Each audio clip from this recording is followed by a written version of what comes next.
একটা মেয়েকে 4 জন অমানুষ মিলে ধর্ষণ করার পর পুলিশ প্রশাসন থেকে সঠিকভাবে সাহায্য না পেয়ে একজন মা কিভাবে সেই অমানুষগুলোকে একে একে শাস্তি দিতে থাকে, আজ শোনাবো তারই কাহিনী। নমস্কার বন্ধুরা, আজ আমি ব্যাখ্যা করতে চলেছি 2017তে মুক্তি পাওয়া শ্রীদেবী অভিনীত ক্রাইম থ্রিলার মুভি মম।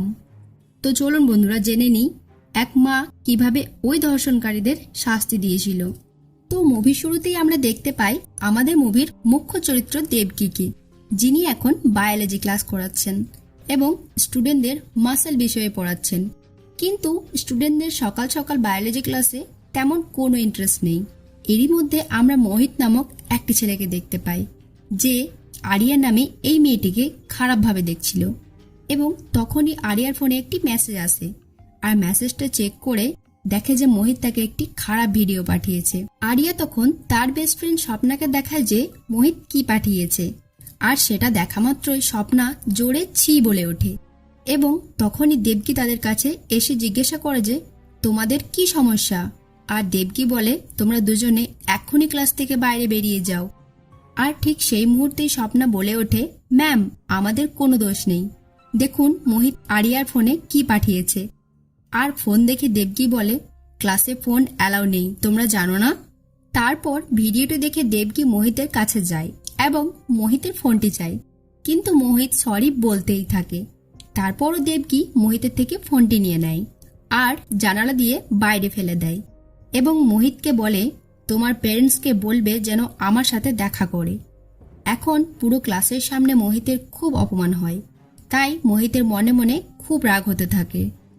সিন শিফট হয় রাতের বেলায় ডিনার টেবিলে, যেখানে আমরা দেখতে পাই দেবকীর হাজব্যান্ড আনন্দ আর তার ছোট্ট মেয়ে প্রিয়ার সাথে বসে খাবার খাচ্ছে। আর তখনই সেখানে আসে আরিয়া, যাকে আমরা ক্লাসে দেখেছিলাম। এবং সেখানেই আমরা জানতে পারি যে আরিয়া দেবকীর সৎ মেয়ে, মানে আনন্দের প্রথম স্ত্রীর মেয়ে। আরিয়ার মা মারা যাওয়ার পর আনন্দ দেবকীকে বিয়ে করেছিল। এবার খেতে খেতে দেবকী আনন্দকে বলে যে বাচ্চাদের স্কুলের ছুটি তো হতেই যাচ্ছে, ডিসাইড করো কোথায় ঘুরতে যাওয়া যায়, কারণ টিকিট হোটেল বুকিং এসবের জন্য তো সময় লাগবেই। আর তখনই আরিয়া একটা কটেজ দেখিয়ে বলে এই জায়গাটা, আর সেই জায়গাটা দেখে সবাই ডিসাইড করে ফেলে যে সেখানেই যাবে। এবার আনন্দ বলে আমি 10 দিনের জন্য ইউএসএ যাচ্ছি, ফিরে এসেই আমরা প্ল্যান করব। এবার আরিয়া আনন্দকে বলে বাবা আজ তোমাকে খুব হ্যান্ডসাম লাগছে। তখন আনন্দ জানতে চাই কি লাগবে বলো, আর তখনই দেবকী বলে ওঠে তোমার কি প্রশংসা হজম হয় না। এবার আনন্দ বলে যে আগেরবার যখন হ্যান্ডসাম বলেছিল তখন 40,000 টাকা দামি ফোন কিনে দিতে হয়েছিল, বলো কি চাও। তখন আরিয়া বলে শনিবার রাতে একটা পার্টি আছে, আমার সমস্ত বন্ধুরা যাচ্ছে। তখন দেবকী বলে শনিবার তো ভ্যালেন্টাইন্স ডে তাই না, আর জিজ্ঞাসা করে পার্টিটা কোথায় হবে। তখন আরিয়া বলে জোডিয়াক ফার্মে। এবার দেবকী জিজ্ঞাসা করে কে কে যাচ্ছ। তখন আরিয়া বলে বললাম তো সব বন্ধুরা যাবে, কতবার বলবো ম্যাম। আরিয়া আবার তার বাবাকে জিজ্ঞাসা করে যে বাবা যাব। তখন আনন্দ বলে ভেবে জানাচ্ছি। আর তখনই আরিয়া বলে কেন বাবা, আমার ওপর তোমার ভরসা নেই, বিশ্বাস নেই নাকি, এটাও তোমাকে ম্যামকে জিজ্ঞাসা করে বলতে হবে। এবার আনন্দ রেগে বলে ভালোভাবে কথা বলো আরিয়া, উনি তোমার মা। তখন আরিয়া খাবার টেবিল থেকে রাগ করে উঠে চলে যায়। আরিয়ার মা মারা যাওয়ার পর দেবকীকে মায়ের জায়গা দিতে পারেনি, তাই আরিয়া দেবকীকে ম্যাম বলেই ডাকে। এবার আমরা দেখতে পাই আরিয়া নিজের রুমে গিয়ে ওর বেস্ট ফ্রেন্ড স্বপ্নার সাথে ভিডিও কলে কথা বলছে। স্বপ্না বলে পার্টিতে কবিরও আসবে, আর এবার তুই কবিরকে প্রপোজ করে দিবি, কারণ আরিয়া কবিরকে পছন্দ করে। এবার কথা বলতে বলতে সেখানে দেবকী আসে আরিয়ার জন্য খাবার নিয়ে, আর বলে আমি তোমার বাবার সাথে কথা বলে নিয়েছি, উনি পারমিশন দিয়ে দিয়েছে, তুমি পার্টিতে চলে যেও। কিন্তু আরিয়া কোনো কথারই উত্তর দেয় না। এবার দেবকী যাওয়ার সময় বলে যায় খাবারটা খেয়ে নিও, খাবারের ওপর রাগ করে থাকতে নেই। এবার তারপর দিন সকালে আনন্দ যখন ইউএসএ যাওয়ার জন্য রেডি হচ্ছিল, তখন দেবকীকে জিজ্ঞেস করে দেখো আমাকে কেমন লাগছে।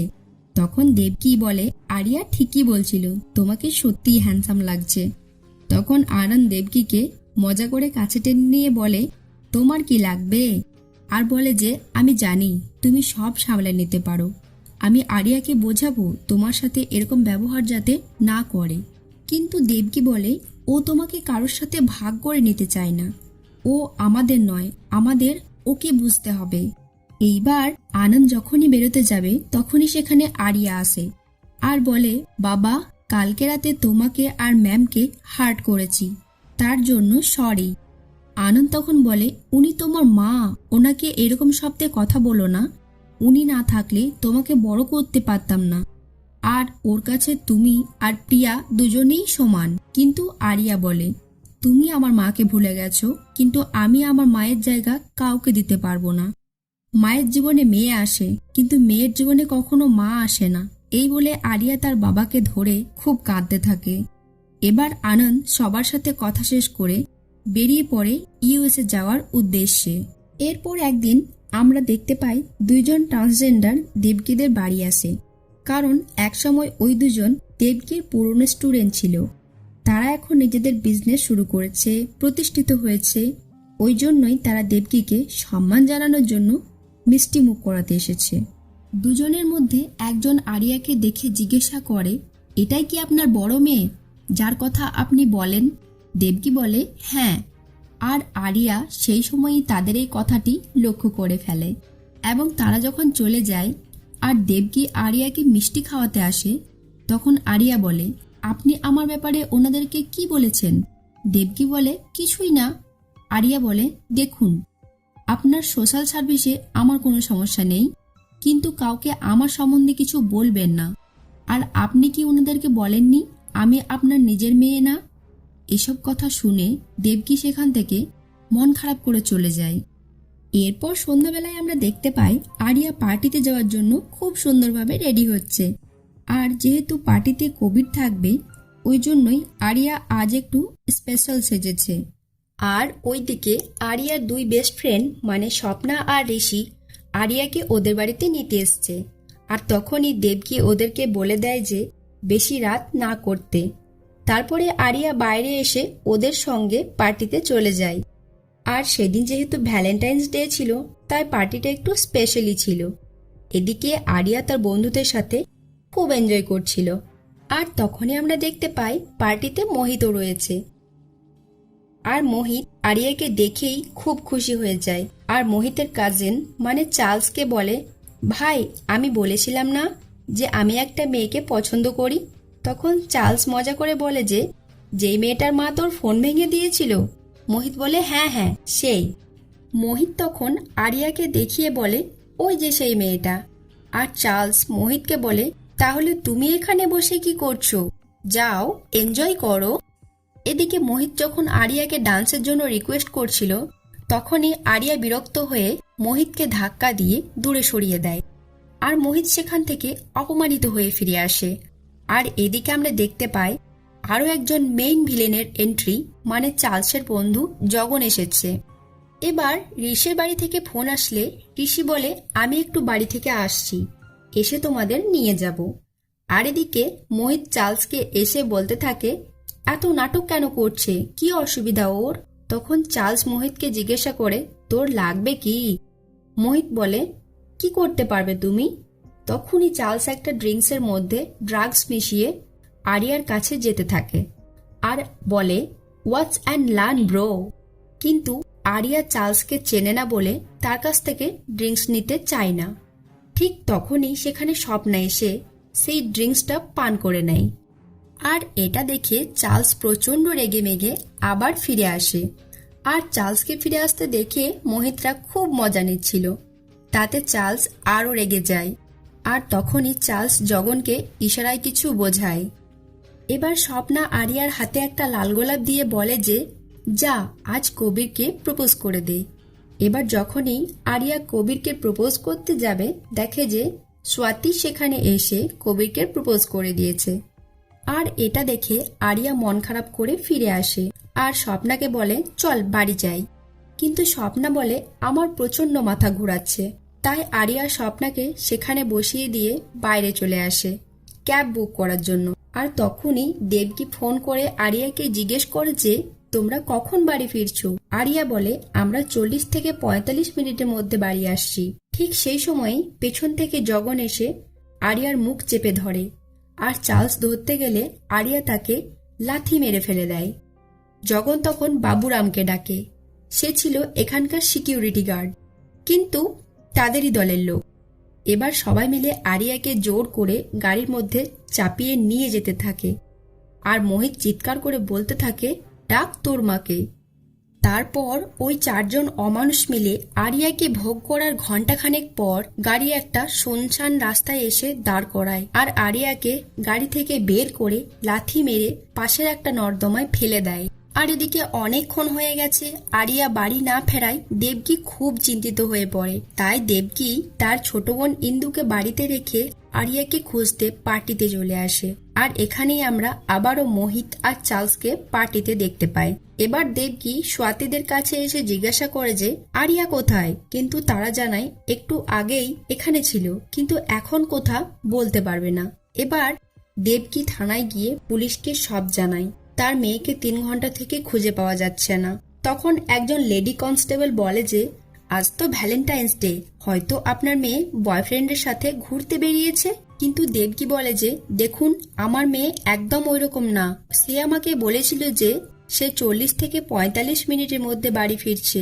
এবার পুলিশ দেবকীর কাছে আরিয়ার সমস্ত ডিটেলস নিয়ে জানায় যে যখনই কিছু জানতে পারবো আপনাকে জানাবো। এবার দেবকী পুলিশ স্টেশন থেকে যখনই বাইরে বেরোচ্ছিল বাড়ি যাবার জন্য, তখনই এখানে আমরা দেখতে পাই দয়াশঙ্কর কাপুর বা ডিকে। সে দেবকীকে বলছে যে পুলিশের চামড়া মোটা হয়ে গেছে এইসব ঘটনা দেখতে দেখতে।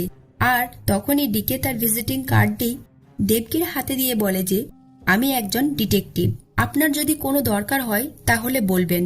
কিন্তু দেবকী ডিকের কোনো কথাকে পাত্তা না দিয়েই সেখান থেকে চলে যায়।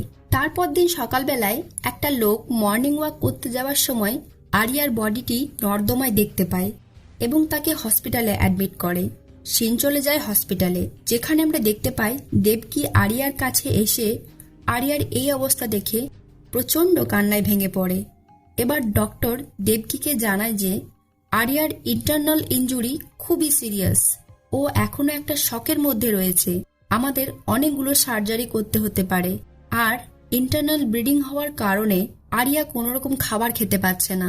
তাছাড়া আরিয়াকে কেউ গলা টিপে খুন করার চেষ্টা করেছে, যার কারণে আরিয়া ঠিকমতো শ্বাস নিতে পারছে না।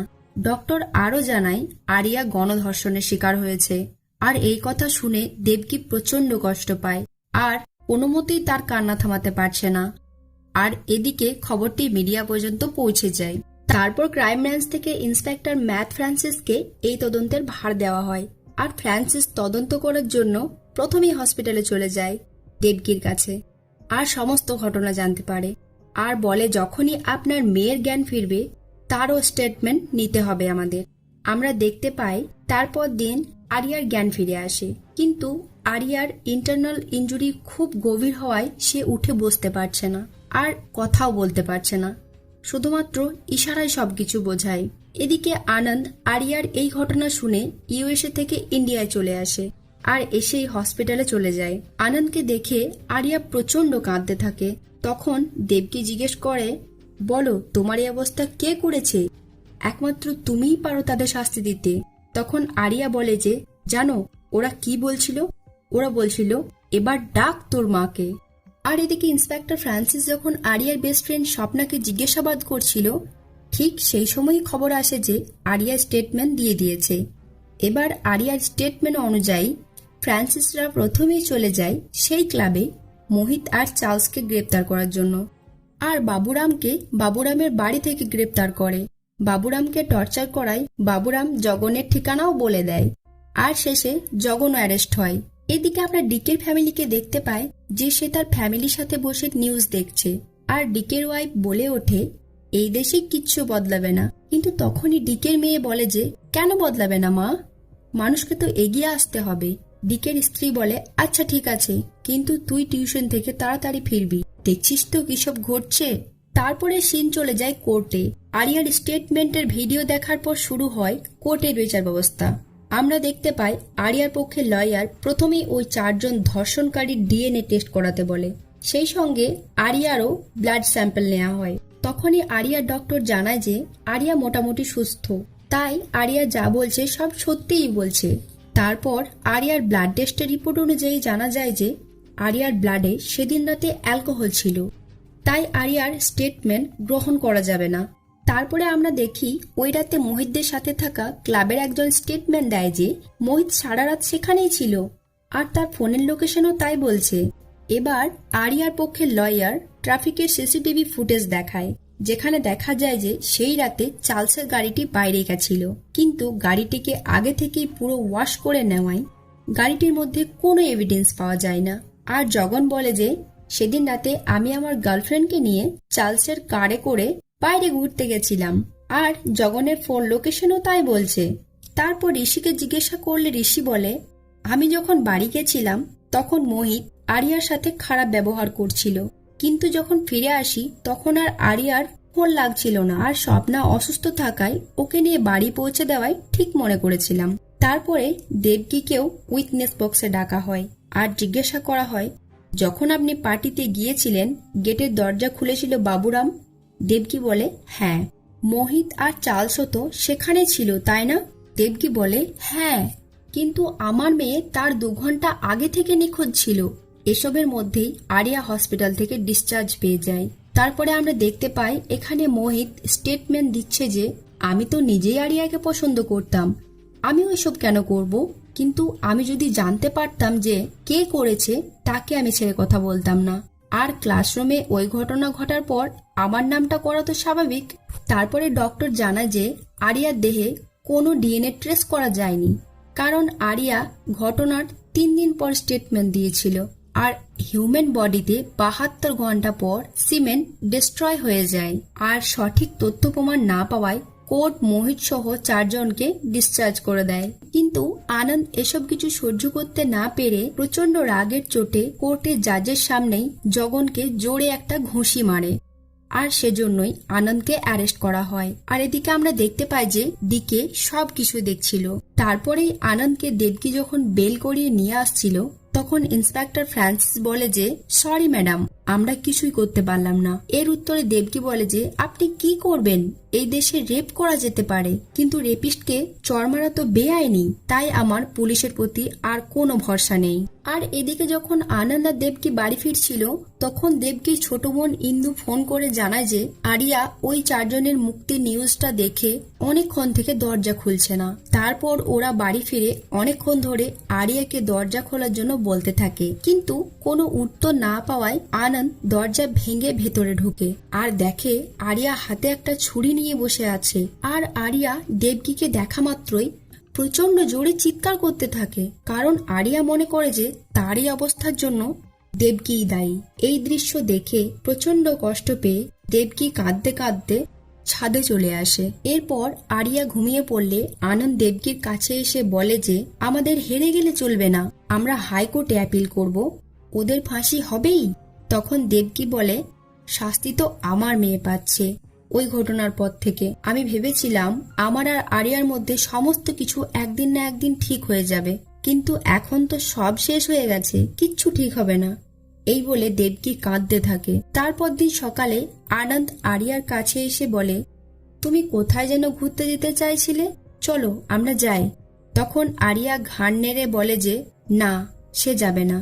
আনন্দ বলে, বেশ ঠিক আছে, যখন তোমার ইচ্ছে করবে তখনই আমরা যাব। এরপর দেখা যায় একদিন যখন দেবকী প্রিয়াকে স্কুলে ছাড়তে যায় তখন দেখে মোহিত তার বন্ধুদের সাথে বেশ আনন্দে ঘোরাঘুরি করছে। এটা দেখে দেবকী তখনই স্কুলের প্রিন্সিপালের কাছে গিয়ে বলে, আপনি মোহিতকে কিভাবে স্কুলে অ্যালাউ করছেন? তখন প্রিন্সিপাল বলেন, কোর্টে কেসটা মিথ্যা প্রমাণিত হয়েছে, তাই আমি কিচ্ছু করতে পারবো না। তখন দেবকী বলে, তাহলে কি আমার মেয়ে দোষী? তখন প্রিন্সিপাল বলে, না না, আমি তা কখন বললাম, কিন্তু যেখানে কোর্টই আরিয়ার কথা মিথ্যা প্রমাণ করে দিয়েছে সেখানে আমরা কিভাবে মানব? প্রিন্সিপালের সাথে কথা শেষ করে যখন দেবকী বাইরে যাচ্ছিল তখনই সেখানে মোহিত তাকে গুড মর্নিং ম্যাম বলে চলে যায়। আর দেবকী এটা কিছুতেই মেনে নিতে পারছিল না যে মোহিত এত বড় দোষ করে তার সামনে ঘুরে বেড়াচ্ছে। তাই স্কুল ছুটি হওয়ার পর দেবকী মোহিতের পিছু নিতে শুরু করে, এবং দেবকী যখনই মোহিতকে ধাক্কা দিতে যাবে তখনই বড় একটা গাড়ি এসে দেবকী গাড়িটিকে ধাক্কা দিয়ে দেয় এবং দেবকী একটা বড় অ্যাক্সিডেন্টের হাত থেকে বেঁচে যায়। এবার দেবকী বাড়িতে এসে আনন্দকে জানায় যে সে ওই স্কুলে আর পড়াবে না, আর প্রিয়াকেও অন্য স্কুলে অ্যাডমিট করবে। আর আনন্দ বুঝে যায় যে দেবকী কেন একথা বলছে। তারপর সকালবেলায় দেবকী ব্যাগে কিছু খুঁজতে গিয়ে ডিকের দেওয়া ভিজিটিং কার্ডটা খুঁজে পায়। আর তারপরেই আমরা দেখতে পাই দেবকীকে ডিকের অফিসে। কিন্তু ডিকেকে দেবকী বলে যে সে এখানে ভুল করে চলে এসেছে।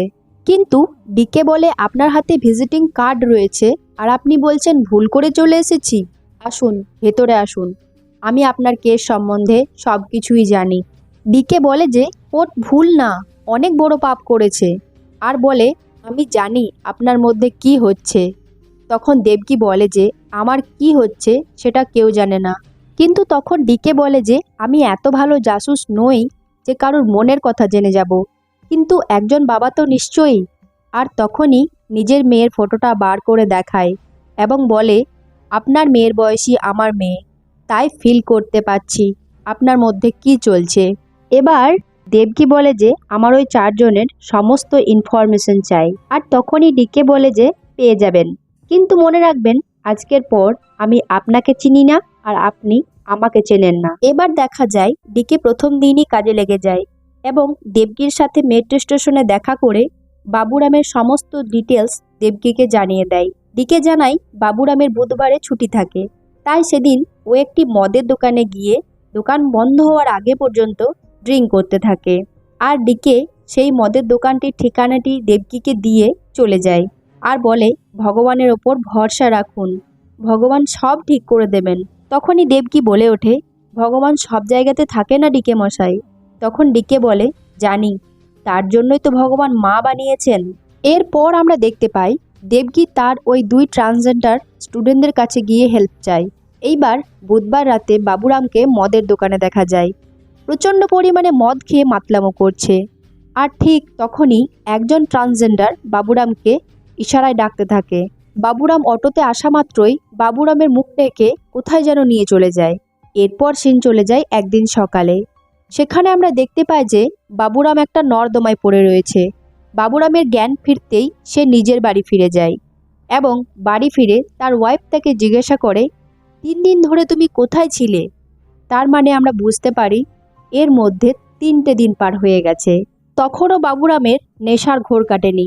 ওই জন্যই সে টয়লেট করতে গেলে দেখে যে তার যৌনাঙ্গ নেই।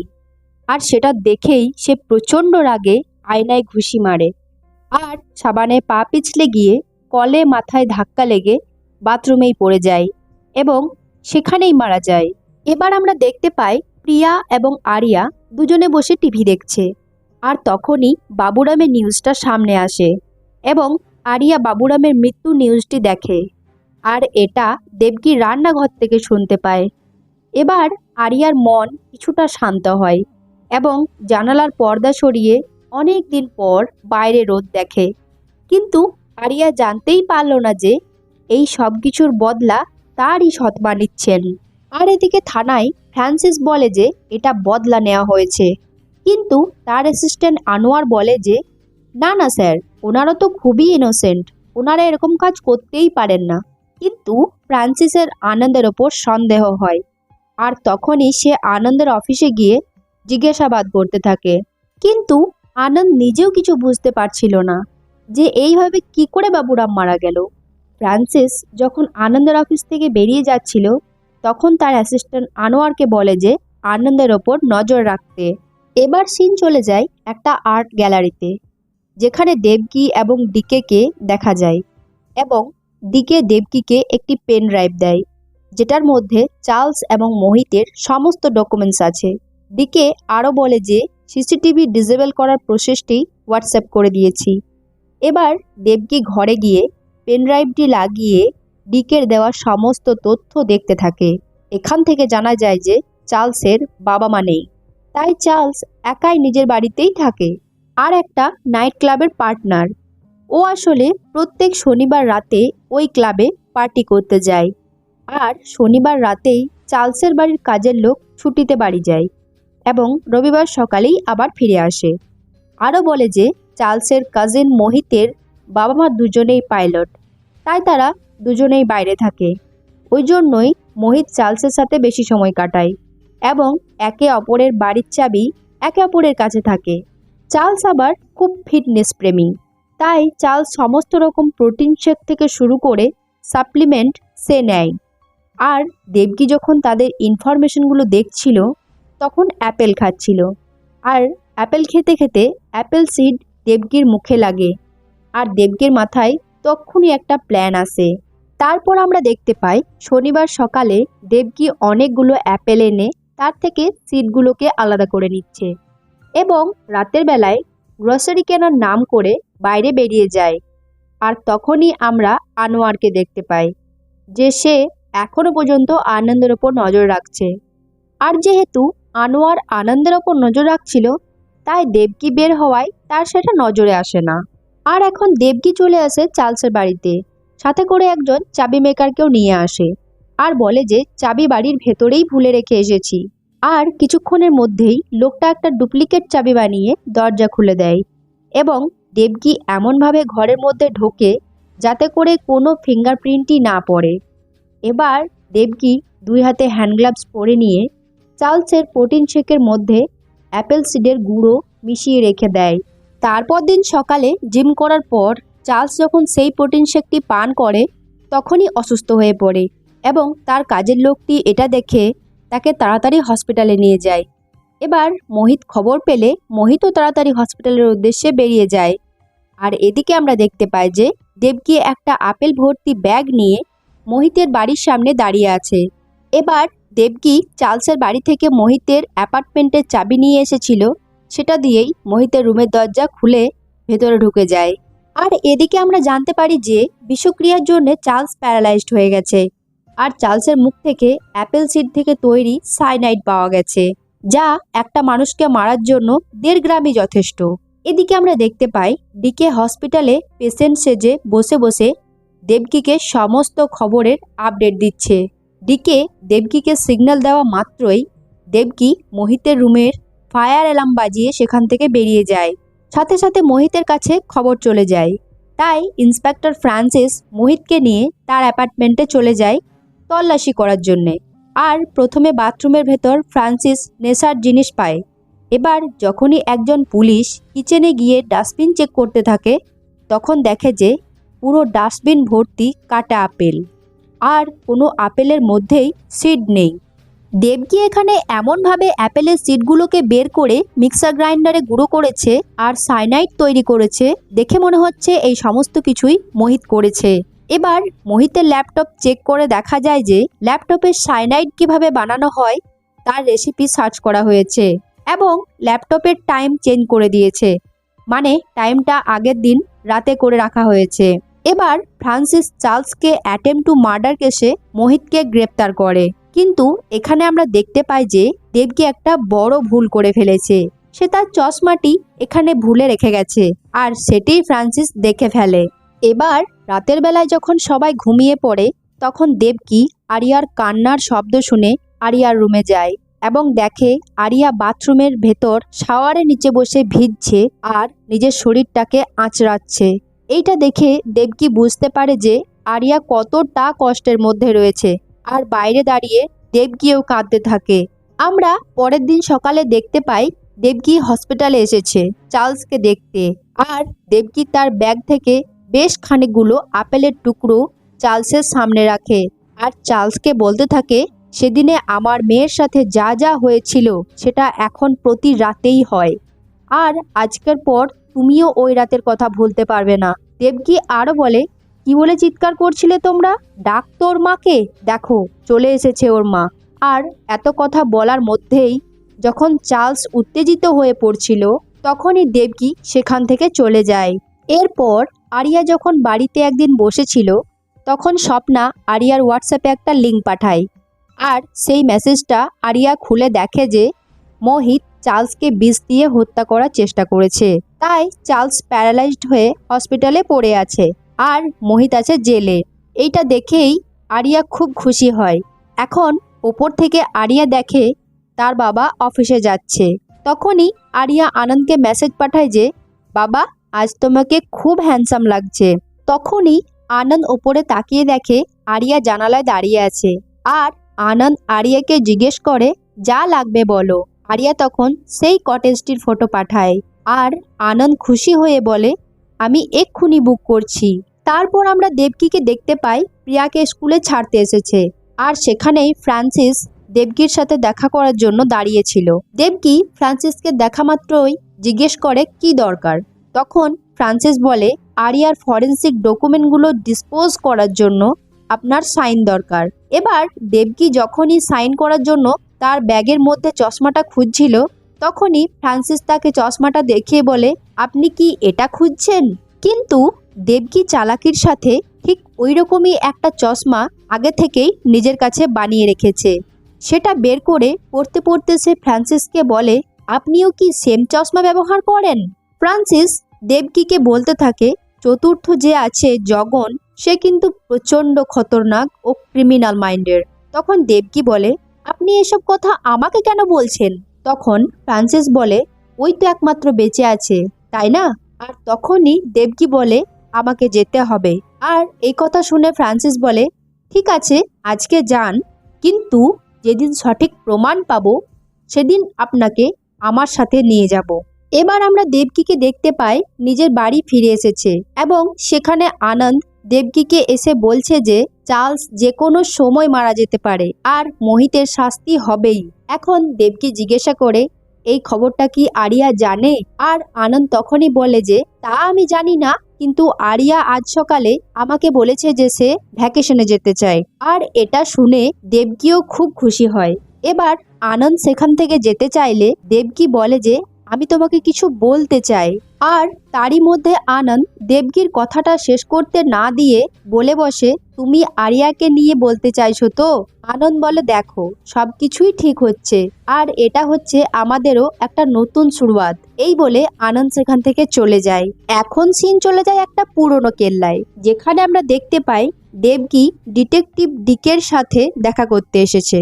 আর এখানে ডিকে দেবকীকে জানায় যে জগনকে খুঁজে পাওয়া যাচ্ছে না, একটু সময় লাগবে। এমনকি জগনের বাবার মৃত্যুতেও জগন সেখানে আসেনি। আপনি ভ্যাকেশন থেকে ফিরে আসুন, ততক্ষণে আমি জগনের সমস্ত ডিটেলস আপনার হাতে তুলে দেব। এবার দেবকী ডিকেকে ধন্যবাদ জানিয়ে সেখান থেকে চলে যায়। আর আমরা দেখতে পাই যে ফ্রান্সিস নিচে দাঁড়িয়ে দাঁড়িয়ে সমস্ত কথা শুনে ফেলেছে। তাই যখনই ডিকে তার স্কুটারটি চালিয়ে বাড়ি যেতে যায় তখনই ফ্রান্সিস তার সাথে গাড়িতে বসে পড়ে এবং ডিকেকে তার কাস্টাডিতে নিয়ে জিজ্ঞাসাবাদ করতে থাকে। ফ্রান্সিস জিজ্ঞাসা করে দেবকীর সাথে কি কথা আলোচনা করছিলেন সেটা বলুন, কিন্তু ডিকে বলে আমি কোনো দেবকীকে চিনি না। আর তখনই সেখানে ফ্রান্সিসের সিনিয়র অফিসার চলে আসে আর জিজ্ঞাসা করে যে ইনি কে? তখন ফ্রান্সিস বলে স্যার আমি এনাকে দেবকীর সাথে দেখেছি, নিশ্চয়ই দেবকীর সাথে কিছু লেনাদেনা আছে। তখন সিনিয়র অফিসার বলেন ওনাকে তাড়াতাড়ি বাড়ি যেতে দিন, কারণ এটা মিডিয়ায় পৌঁছলে আমাদের ওপর হ্যারাসমেন্টের কেস হয়ে যেতে পারে। এবার আমরা জগনকে দেখতে পাই যে এতদিন নিজেকে লুকিয়ে রাখার পর আজ মোহিতের সাথে জেলে দেখা করতে এসেছে। মোহিত বলে আমাকে এখান থেকে বের করো আর খবর লাগাও যে এসব কে করেছে। তখন জগন মোহিতকে ধমকে ওঠে আর বলে চুপ কর, তুই তো চার্লসকে বিষ দিয়েছিস, তার উপর আমাকে বলছিস এখান থেকে বাইরে বের করতে। তখন মোহিত বলে বিশ্বাস করো জগন ভাই, আমি এসব কিছু করিনি, চার্লস তো আমার নিজের কাজিন হয়, আমি এসব কেন করব? আমি কোনোদিন জীবনে আপেল কাটিনি, সেখানে সাইনাইড কিভাবে বানাবো? এটা অন্য কারোরই কাজ, আর এর পরের নাম্বার তো তোমারই। আর এই কথা শোনা মাত্রই জগন সেখান থেকে চলে যায় আর মোহিত চিৎকার করে বলতে থাকে আমাকে এখান থেকে বের করো।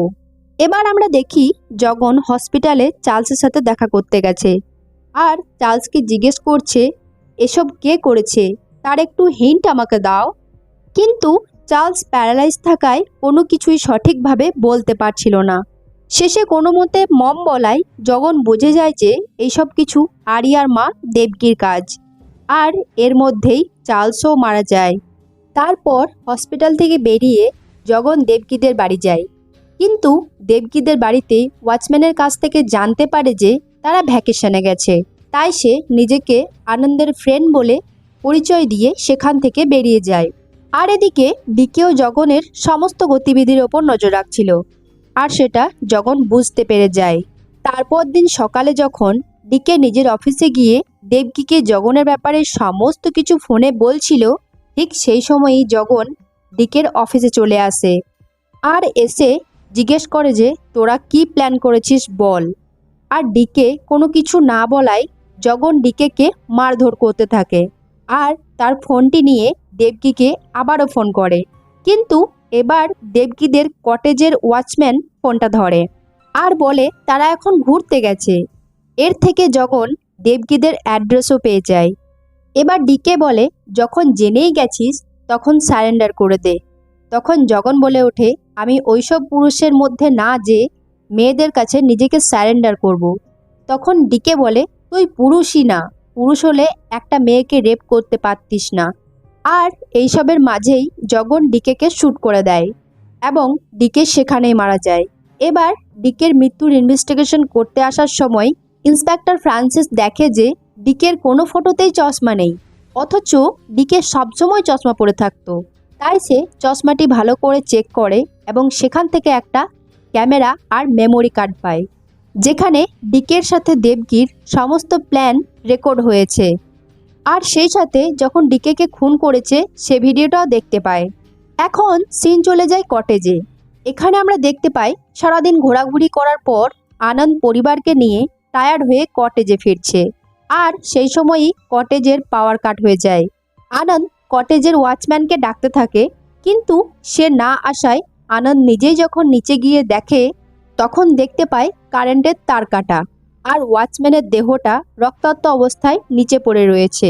তখন আনন্দ পিছন ঘুরে দেখতে পায় যে তার পেছনে জগন দাঁড়িয়ে আছে, আর আনন্দ কিছু বলার আগেই জগন আনন্দকে শ্যুট করে দেয়। এদিকে আরিয়া ততক্ষণে রুমে মোমবাতি জ্বালিয়ে যেই না আয়নার দিকে তাকিয়েছে সে জগনকে দেখতে পায় আর প্রচণ্ড ভয় পেয়ে যায়। আর শব্দ পেয়ে যখন দেবকী আসে সেও খুব ভয় পেয়ে যায়। আর জগন যখনই দেবকীর দিকে আসছিল তখন দেবকী আরিয়াকে বলে পালাতে। আরিয়া সেখান থেকে পালিয়ে যায়।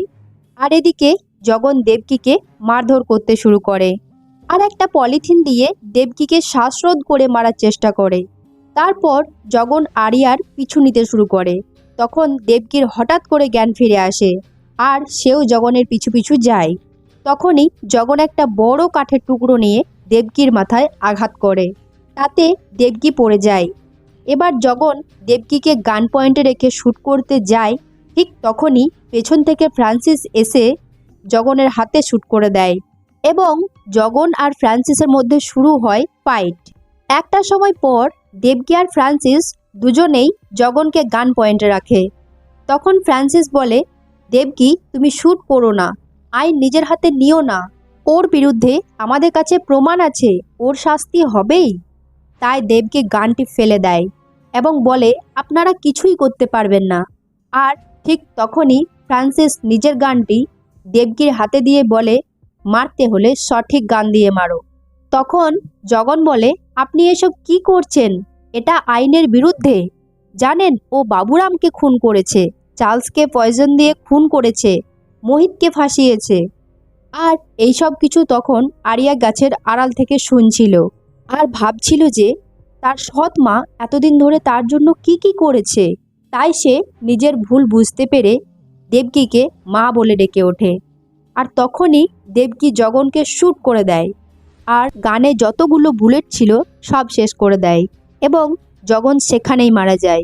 এবার আরিয়া দৌড়ে গিয়ে দেবকীকে ধরে কাঁদতে থাকে। এবার আরিয়া তার ভুল বুঝতে পেরেছে। সে বুঝতে পেরেছে যে সে দেবকীকে এতদিন মায়ের জায়গা দেয়নি, কিন্তু দেবকী কোনো কিছুর পরোয়া না করেই আরিয়াকে নিজের মেয়ের মতো ভালোবেসে গেছে আর আরিয়ার ধর্ষণকারীদের উচিত শিক্ষা দিয়েছে। আর এভাবেই আজকের এই সুন্দর মুভিটি এখানেই শেষ হয়ে যায়।